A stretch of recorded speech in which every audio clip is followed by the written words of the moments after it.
My first tip, and by far my most important tip, is to just practice, practice, practice, and good morning, evening, night. My name's Abdullah. I'm a first year medical student at RCSI, and today I'm going to be talking about how I revise anatomy and how you can apply my study tips to yourself to hopefully get the grades that you want. So without further ado, let's get into it. My first tip, and by far my most important tip, is to just practice, practice, practice, and practice. Now, what do I mean by that? When I say practice, I mean doing either real life or online quizzes on websites like Purpose Games or Registered Nurse RN that help you to actually memorize the anatomy in an active way. But there's a general rule that you should follow when it comes to learning anatomy, and that's being hands-on and active with your learning. Complex topics like dermatomes or upper and lower limb examinations are very complex but become simple to grasp when you have actual hands-on experience. So it's really important that you get that active learning in instead of staring at a textbook for 15 hours straight. If you're one of the lucky few people who have access to a cadaver because their medical school has really good models or anything like that, you're in a very good position. I stand by there's no better practice than going into the anatomy lab with a few friends and quizzing each other on muscle names, innervations, blood supplies, actions, etc. It's at this point that I should bring up a very important topic. The way that you're actually assessed on anatomy in medical school is a lot different from how you'd expect. Most of the time, or depending on your medical school, questions are given in a medical setting. You have to have knowledge on either a disease or an injury and how it affects the anatomy. The main overview of things that you need to know for anatomy questions are the pathology of a disease, for example, the clinical presentation of a disease or injury, symptoms, and treatments. Now, moving on to the second tip, and that is organizing yourself and divvying up your workloads into multiple days.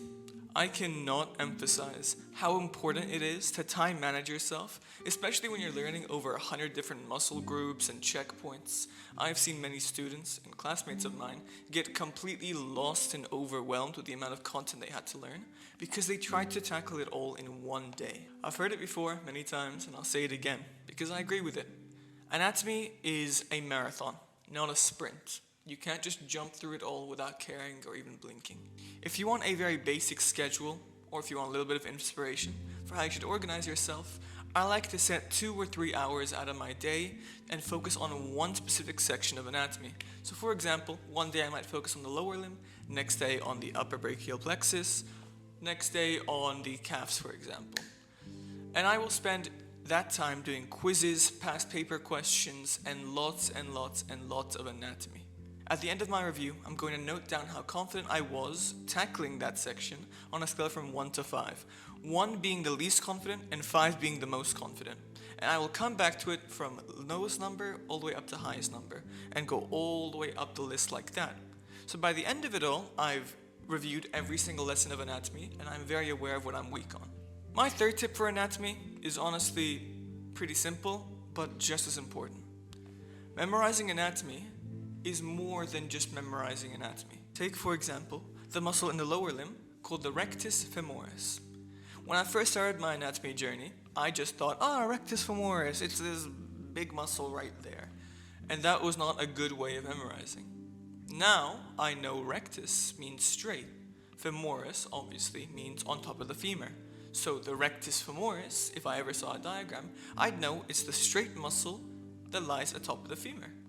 And because of that, even if I had no knowledge on an actual section of the body, I could infer where everything would be. This is a game changer. It turns learning anatomy from a memorizing game and stacking everything into your brain to something that you just know, something that you can figure out, and something that is workoutable. So that does it for my 3 little tips that I have. Hopefully you'll be able to use those, you get higher grades on anatomy. If this video was useful, please let me know. Don't forget to like and subscribe. And all of you have a fantastic day. Bye bye.